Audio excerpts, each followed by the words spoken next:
I'm 61 right now. When I was 59, I was still probably throwing about 300 pitches a practice, just because I needed to get the ball over the plate, and the kids like for me to throw the ball to them. So I was throwing a lot in a late part of my life. I started feeling in the lower part of my back, nothing in the legs or anything, just a pinch back there. So I went to a pain specialist and had an injection, I would say 2 years ago. And the injection lasted for about a year. And after that, I felt the pain come back. So I went to a number of different people. I went from chiropractors to acupuncture, just about anything I could go to. Then I started going and getting more shots for the back, and each time it would last a little bit long, a shorter period of time, and it reached a point in there where now it was going about 2 months, and I'd have to go back and get another shot. Up into 12 different shots I'd received, and I reached a point in there where the pain was so bad that I felt that the shots weren't doing me any good. The pain was so agonizing and so debilitating, I just couldn't function getting out of bed. I literally had to roll out of bed in the mornings and just sit on the floor and wait until I could catch my breath to stand up, just and just to put my pants on. And unfortunately, that transferred over to the baseball field. Couldn't swing a bat, couldn't throw a ball.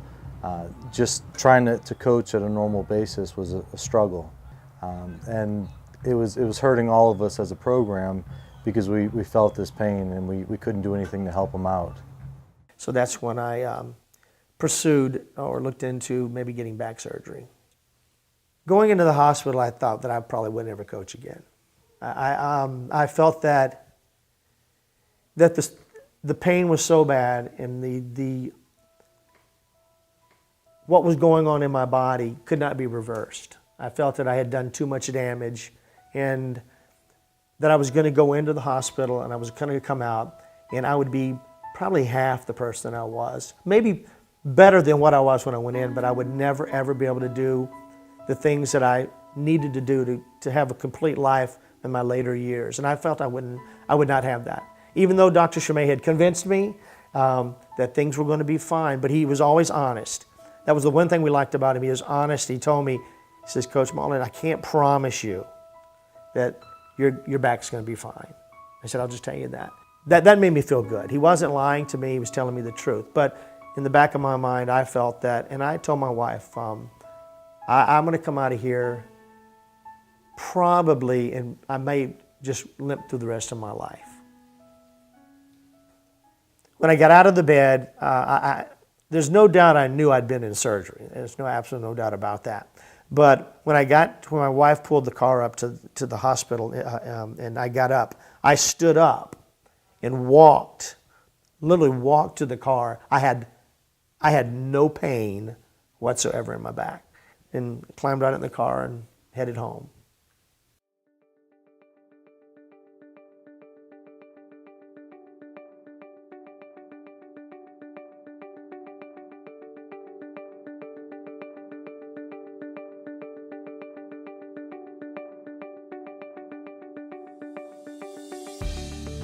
Being able to come out here today and throw the baseball with Coach was special. To see where he was last year and to where he's come so far after the surgery, it's night and day difference. I am now back to get my walking in the daytime. I walk fast everywhere I go. I'm all over the campus. I'm everywhere. I had a student ask me the other day, say, how old do you feel? I said, well, I can't tell you the exact age, but I said, I feel a lot younger than you because I'm looking at you right now, you look like you're half asleep. I can coach for another 10 years. I won't, but I feel like I could.